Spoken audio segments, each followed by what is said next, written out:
So hello everybody, we are dealing with heat transfer. So when we say heat, what do we mean to say? The basic definition states that heat is a form of energy.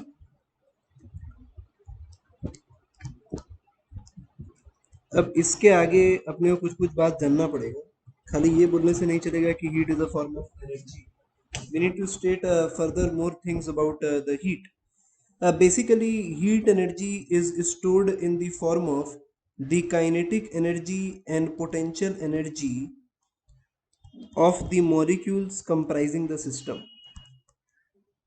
Of the molecules comprising the system. जैसे for example, if I consider a gas cylinder, so in this gas cylinder, the gas molecules are present far away from each other and they have a certain amount of kinetic energy with which they are moving. So the energy is stored in the form of their kinetic energy and the potential energy of interaction between the molecules. So heat energy is basically the energy which is stored in this aspect. When these molecules collide with the walls of the container, they suffer a change in momentum, and as a result of which the pressure is exerted on the walls of the container. And the frequency of their collisions somehow depends upon the heat energy, but that is a different aspect that comes under the chapter of kinetic theory of matter. So we will deal with it in another chapter. For the time being, our idea is focused on the idea of heat transfer. Now the next important aspect for heat transfer is temperature.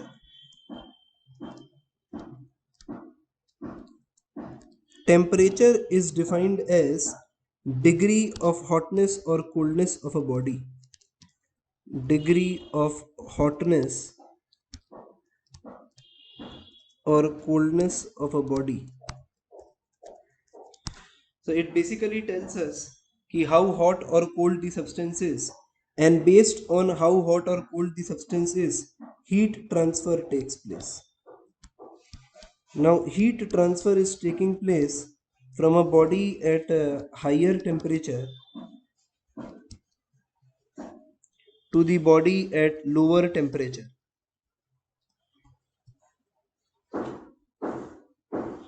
So heat transfer will be taking place from a body at higher temperature to a body at lower temperature till a thermal equilibrium is established. When I say thermal equilibrium is established, I mean to say that they both attain the same temperature and hence no further heat transfer will take place between the two ends or between the two bodies.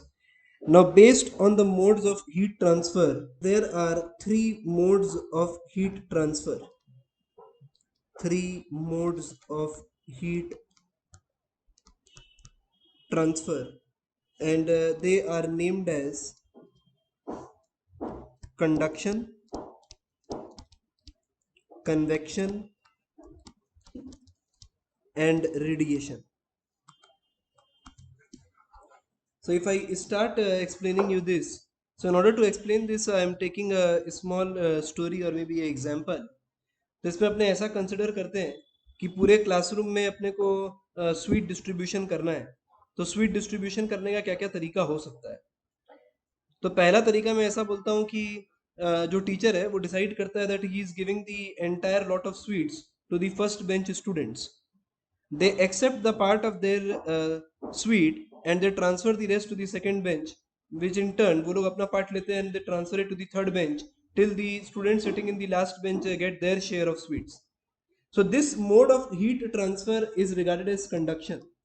तो जो teacher है उसको आप heat source के तरीके से deal करें और जो स्टूडेंट्स है उसको मॉलिक्यूल्स के जैसे, तो अपने कंडक्शन को इस तरीके से डिफाइन करते हैं. Conduction is the process by which heat is transmitted through a medium from one particle to the another. The heat energy is given to the one particle which is near the heat source, and as a result of which they gain the heat energy and start vibrating more vigorously.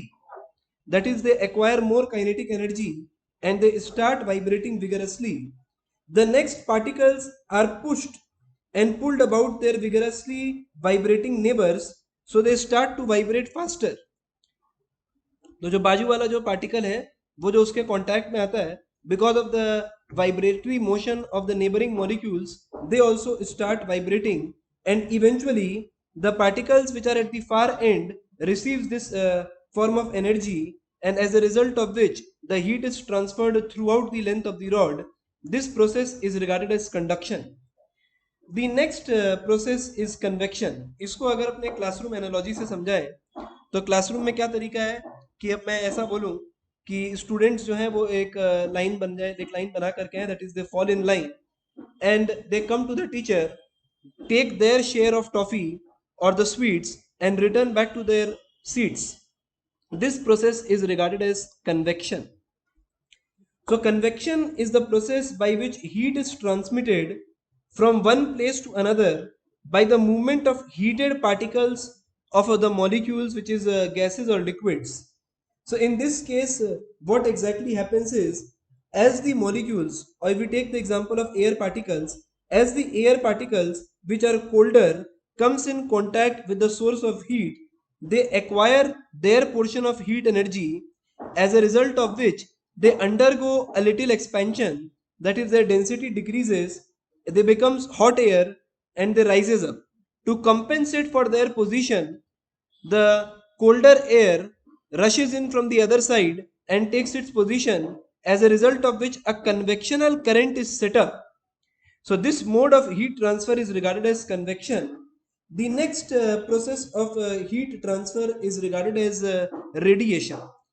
तो इसमें क्या होता है, इसका अगर अपने classroom analogy अगर समझें तो इसमें अपने ऐसे बोलते हैं कि टीचर अपने जगह पे खड़ा रहता है, स्टूडेंट भी सारे अपने जगह पे खड़े रहते हैं, अपने जगह पे बैठे रहते हैं, और टीचर जो है वो करस्पॉन्डिंग टॉफी जो है वो स्टूडेंट को कैच करके थ्रो करना स्टार्ट कर देते हैं. So they start throwing the toffee from one student to the another. This mode of heat transfer is regarded as radiation. So if I define it, we say radiation is a method of heat transfer which does not require any medium. In this case, the heat energy is transmitted in the form of energy or in the form of electromagnetic waves from the source of heat itself. So the heat energy is transmitted in the form of electromagnetic waves. This mode of heat transfer is regarded as radiation. So now what we are doing is we are studying each one of them in detail. So we are beginning with the study of conduction. तो जैसे कि हम लोगों ने definition discuss किया, एक बार फिर से अपने डेफिनेशन स्टेट कर देते. तो डेफिनेशन ये स्टेट कर रहा है, conduction is the process by which heat is transmitted through a medium from one particle to the another. तो इसको समझाने के लिए मैं एक काम कर रहा हूँ. I am considering that there is a large rod which we will be heating from one end. So this is the flame that we have. This is the flame that we have. तो यहाँ से अपने heat करना start करेंगे, and there are molecules which are comprising this particular system. So even at room temperature they are vibrating about their mean position, but not vigorously.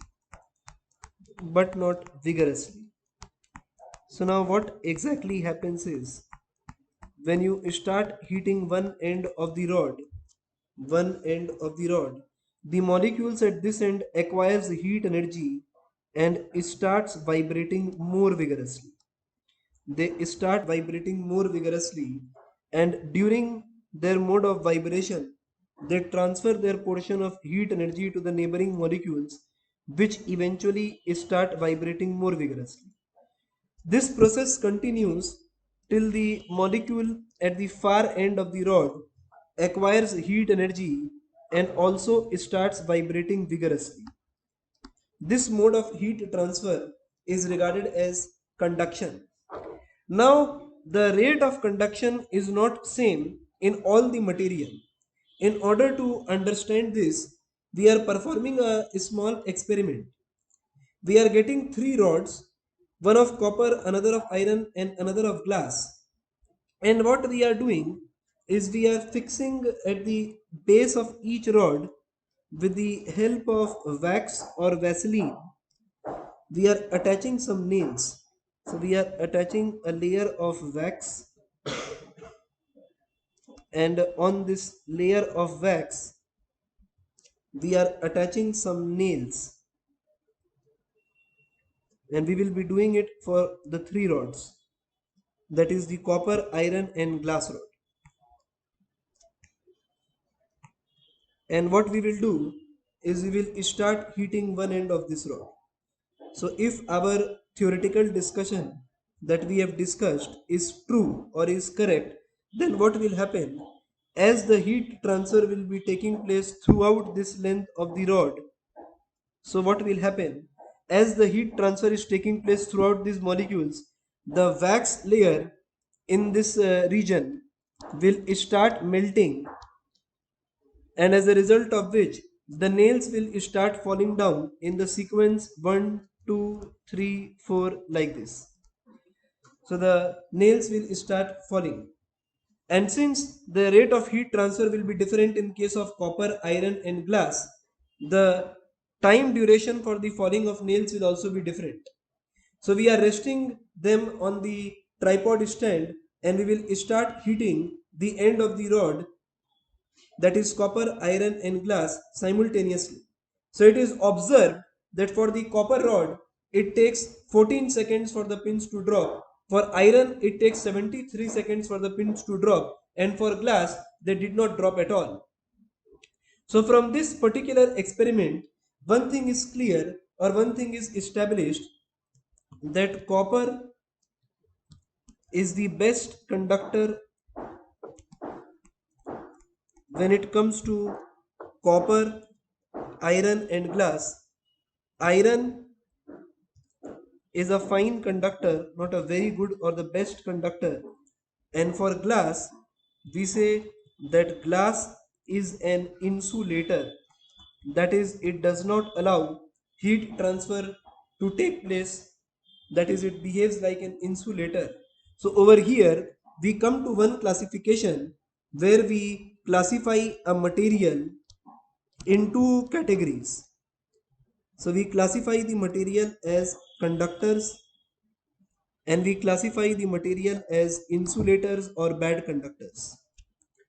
So when I say conductors, so good conductors of heat are those substances which allows the heat transfer to take place almost instantaneously. That is, they allow heat transfer to take place. Allow heat transfer to take place. For insulators, they do not allow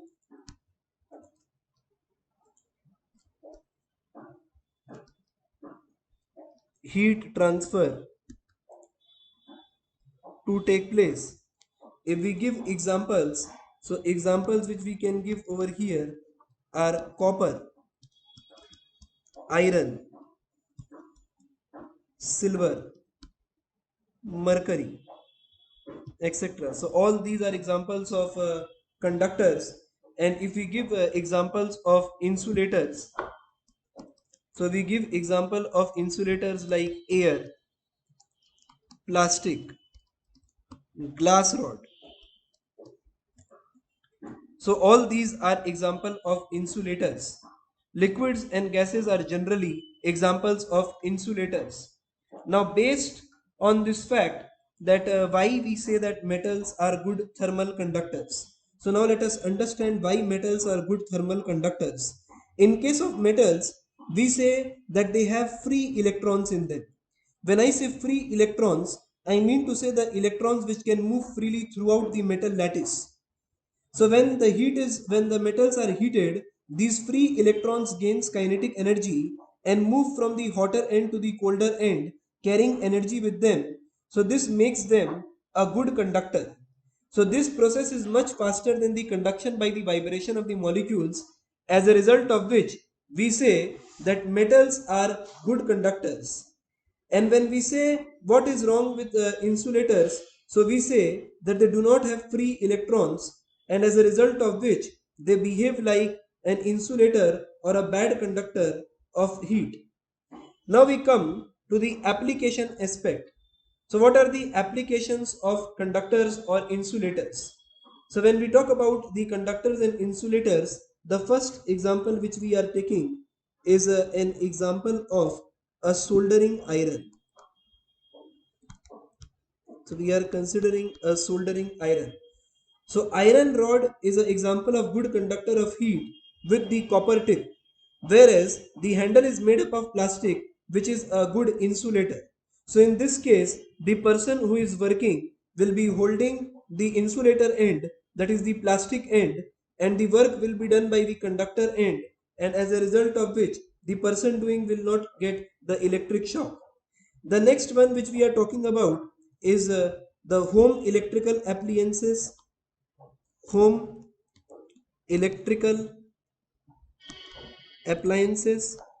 or we can say cooking appliances.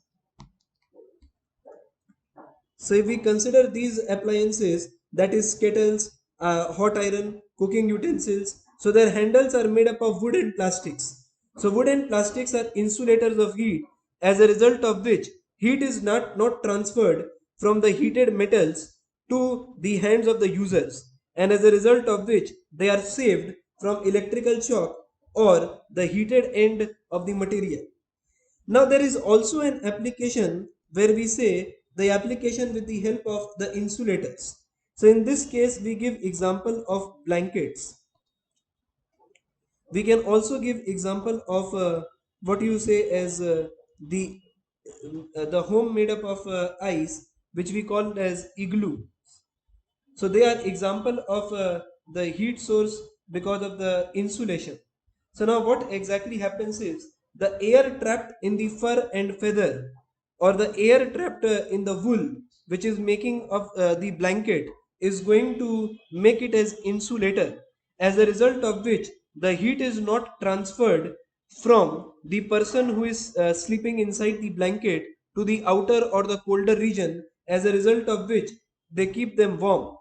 This is the reason why you see that the birds have feathers in them, and similarly, the polar bears have thick fur, which is doing the same thing. It traps more air and keep them warm.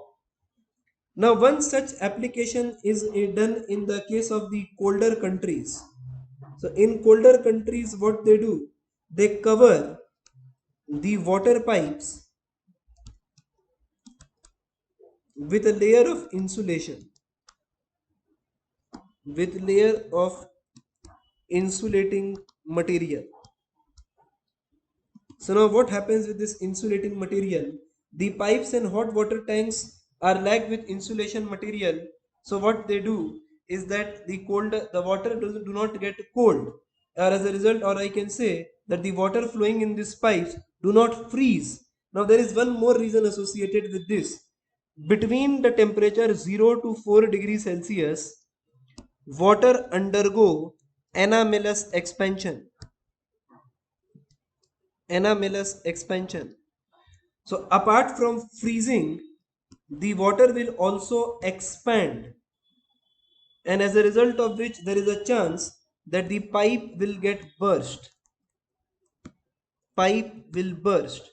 So to prevent this from happening, they cover the water pipes with a layer of insulating material, as a result of which the water in the pipes do not get freeze, neither do they expand because of thermal expansion or because of the anomalous expansion taking place. Not thermal expansion, but anomalous expansion that is taking place.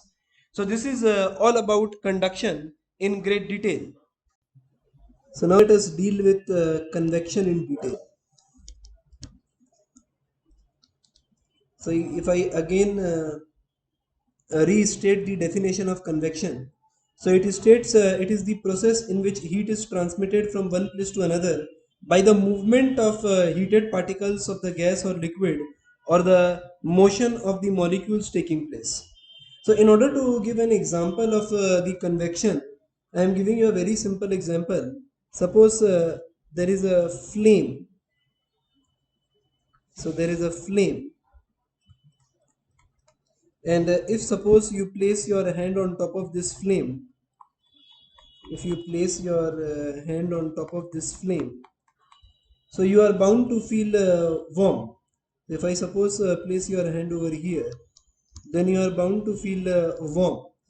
It is because of the fact that a convectional current is set up in air, and as a result of which the hot air which is in contact with the flame is rising up, which is producing a sensation of warmth in your hand. Now let us take the example of convection in a liquid container. So in order to demonstrate the convection in the liquid container, we are putting some crystals of potassium permanganate into a flask filled with water.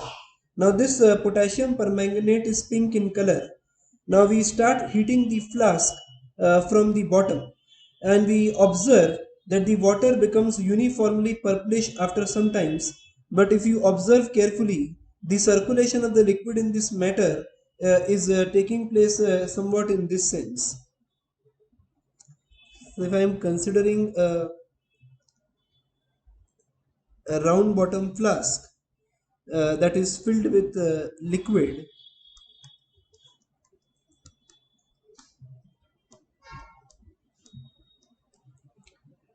and we are placing some potassium permanganate somewhat over here, and we are heating the flask from below, that is somewhat like this. This is the heat source. So the convectional current is set up in this container like this.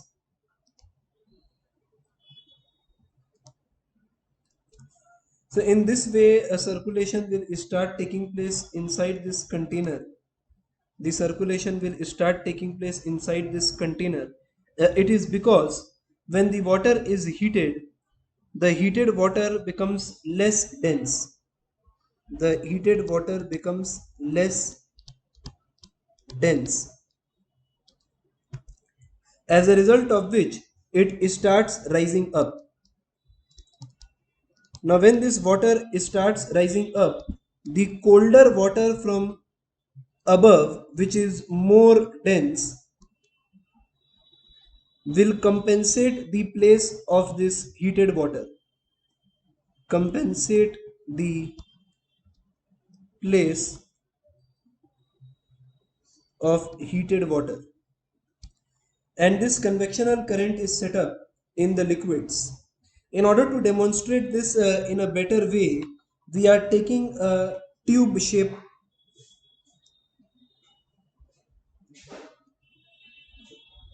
glass container which is in the shape of this square tube. This is filled with water, and we are placing some potassium permanganate crystals at one end of this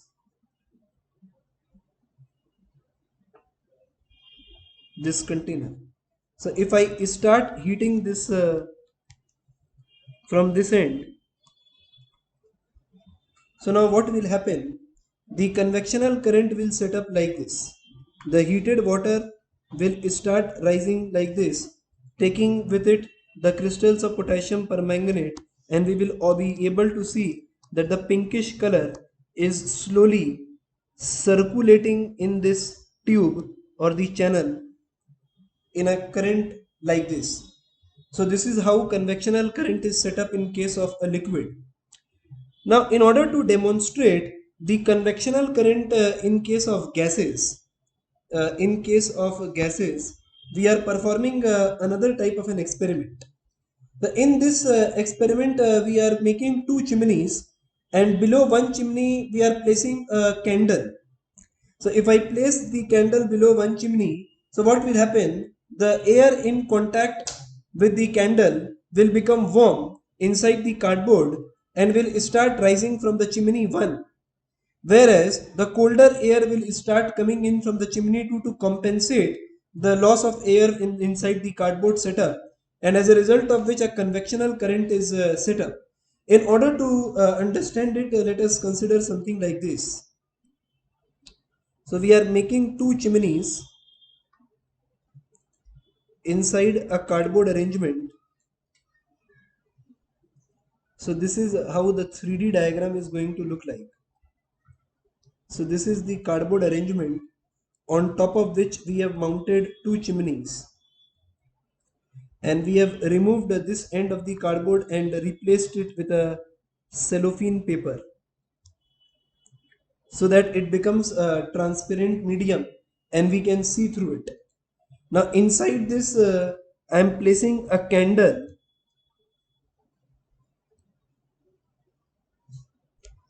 under chimney 1, and this is chimney 2. So when the candle is lit, the air in contact with this candle will get heated up and will start leaving from this chimney 1. As a result of which a low pressure region is created inside this cardboard setup or arrangement, and in order to compensate for this, the cold air will gush in from chimney 2, thereby setting up a convectional current inside this cardboard medium. In order to be really confident about the fact that the hot air is really coming out from chimney 1, we place a dhoop over here. We place a dhoop over here. So a lighted dhoop is placed over here, and it is observed that the smoke of this dhoop is also coming away from the chimney 1 arrangement.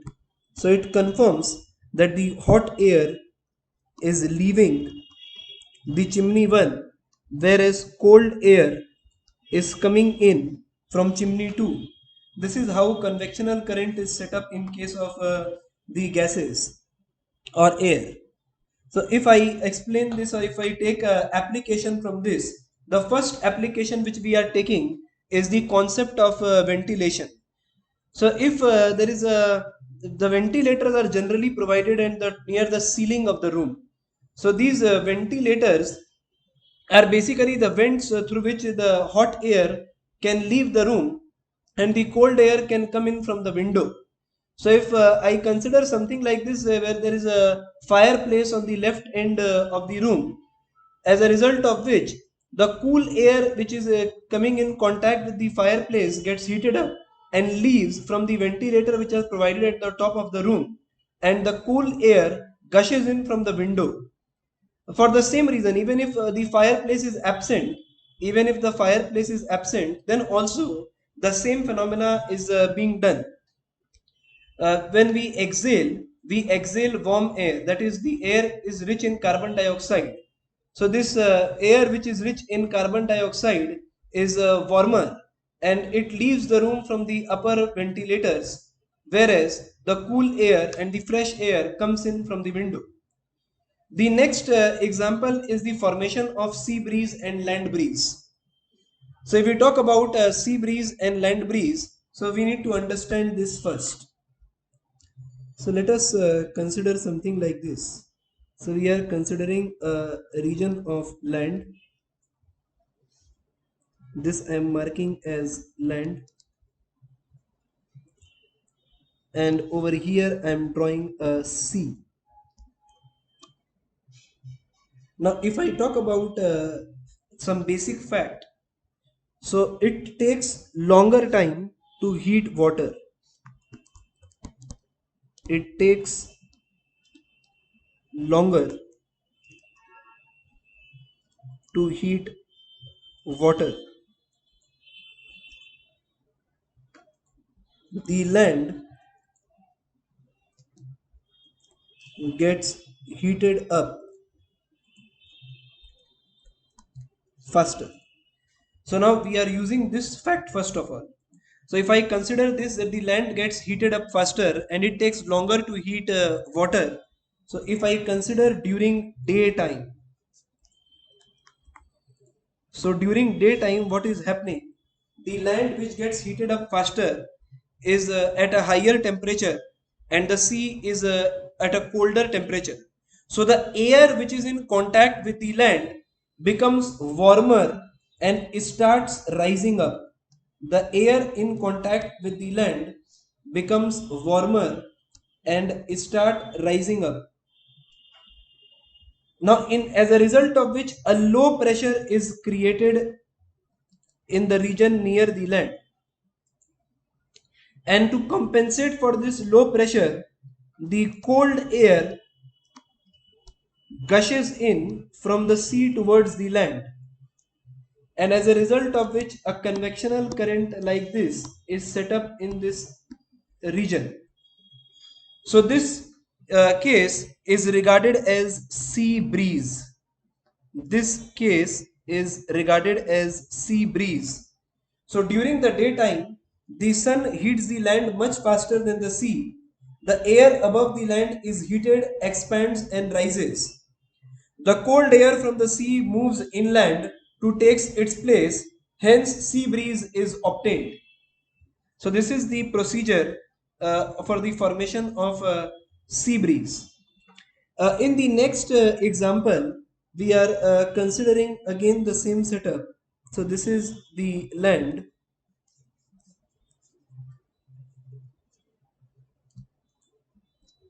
and this is the sea. And the fact which I am establishing is land gets cooler faster. Water takes a longer time to cool down. So this is the fact which we are using. And this time we are saying during night time. So during night time. So now during night time, the land gets cooler faster, whereas the sea is still warm. So now what exactly happens? The air in contact with the sea becomes warmer and start rising up, thereby creating a low pressure region near the sea. And in order to compensate for this, the air starts blowing in from the land towards the sea, and as a result of which a convectional current is set up between the land and sea, and this time it is regarded as land breeze. So if we sum it up one more time, so we are summing up in this way. At night, land loses heat faster than the sea. Hot air above the sea, which is less dense, expands and rises. Cold air from the land moves towards the sea and a convectional current is formed. This is regarded as land breeze. Over here, some interesting problems are asked. A reasoning question like this is asked that during a daytime a boy is flying a kite. So in which direction the kite will fly? So during daytime, the kite is going to fly towards the land because the wind is blowing from sea to the land. So the kite is going to fly towards the land. If the same problem is asked, suppose a boy is flying a kite on the seashore during the night time. So this time what is going to happen? So this time the kite is going to fly towards the sea because the wind is blowing from the land towards the sea. So these are the problems which are asked in case of convection. So the next concept which we are dealing with is the concept of radiation.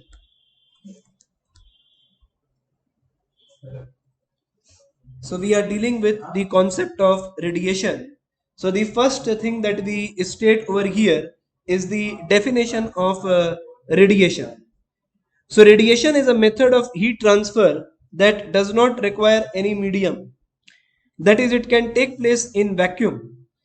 In radiation, heat transmits energy in the form of waves. So when I take example of radiation, we can take the following example. Suppose we consider the example of sun and earth. We are taking example of sun and earth.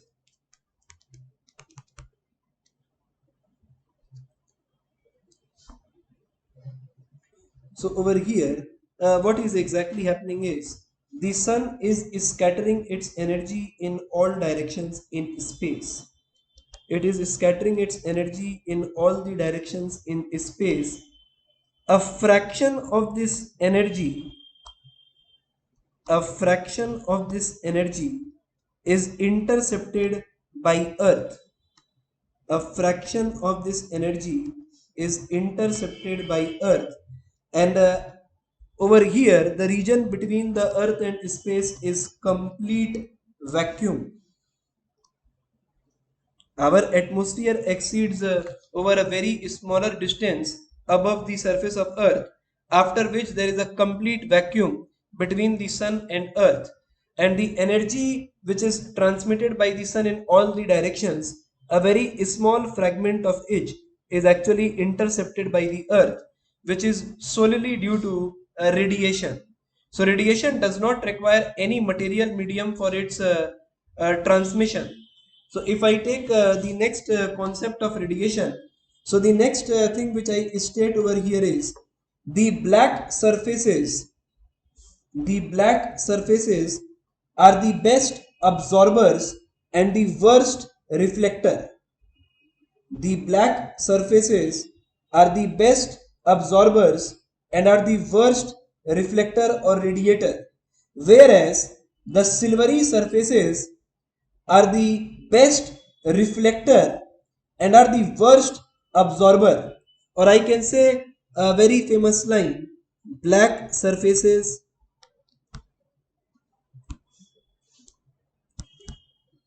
absorbs more heat.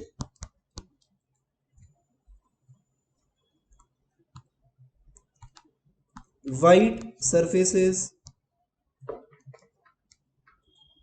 are good reflectors. So now based on two lines, a different kind of reasoning questions are asked. So the questions like this is asked that majority of the times when you go out in winter or you purchase winter garments, they are generally dark colored clothes. So it is because the black surfaces are absorbing more heat. So that is the reason that the winter garments are generally made of black in color. And similarly, people tend to wear white color clothes or white garments who lives in the hotter regions. It is because of the reason that the white surfaces are good reflectors, so they will not absorb more amount of heat energy. Another very interesting problem which is asked is somewhat like this. So they make a thermometer arrangement. They make a thermometer arrangement like this.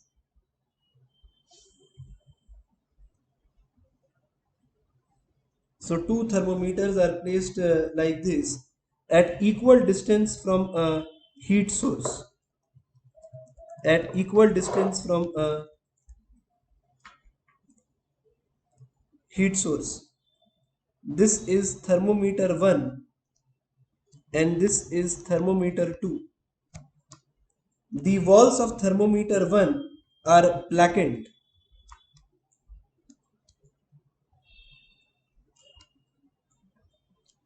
whereas for the thermometer 2, the walls are simply white or left the way it is.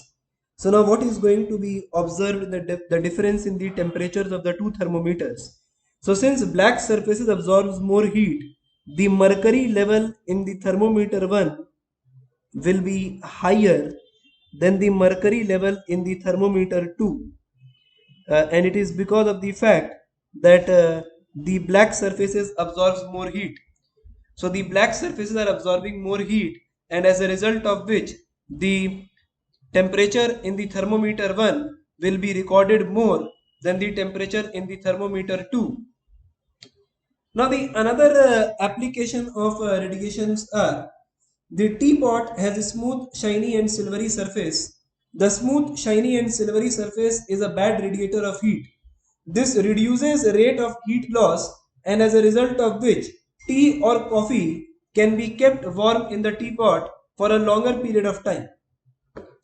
The another is if you have seen in certain movies, you will find that in hot countries the houses are painted in white to reduce absorption of heat energy from the sun.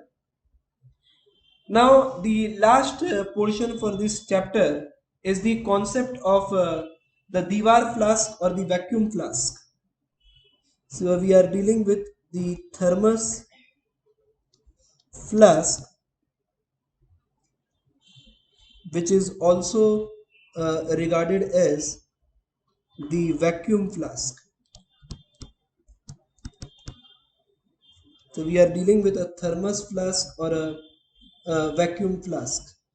So now this thermos flask or the vacuum flask is consisting of a double layered glass bottle in which we can store liquid for a longer duration of time without compromising its temperature. So I am drawing a rough sketch for this and then I will show you another diagram.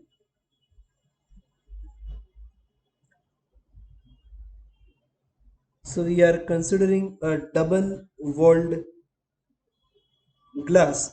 You must have seen it very often in your household that the thermos flasks are used, and on top of this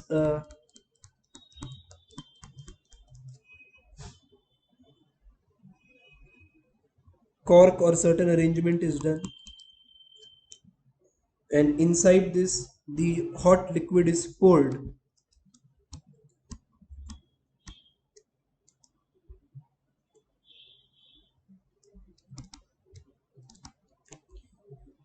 So now what is done is the inner walls of this glass chamber is silvered. The inner walls of this glass chamber is silvered. So this silvered glass chamber will prevent heat loss from radiation. Now this is made from the double layered glass. This is double layered glass, and then it is placed inside an additional chamber which is generally made up of plastic,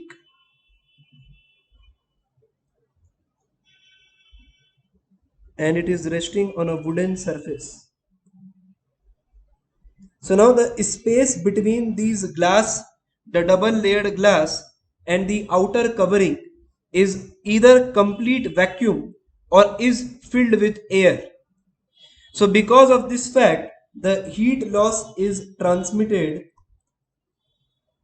due to conduction, prevents heat loss due to conduction. And since no convectional current is set up because of the cork on top, no convectional current is set up, no convectional current is set up, and this prevents heat loss due to convection. So overall, we say that there is no heat transfer taking place whatsoever by the either mode of heat transmission, that is conduction, convection and radiation, and as a result of which the liquid which is placed inside will be keeping warm for a long duration of time. So with this we come to an end for the complete discussion of heat transfer.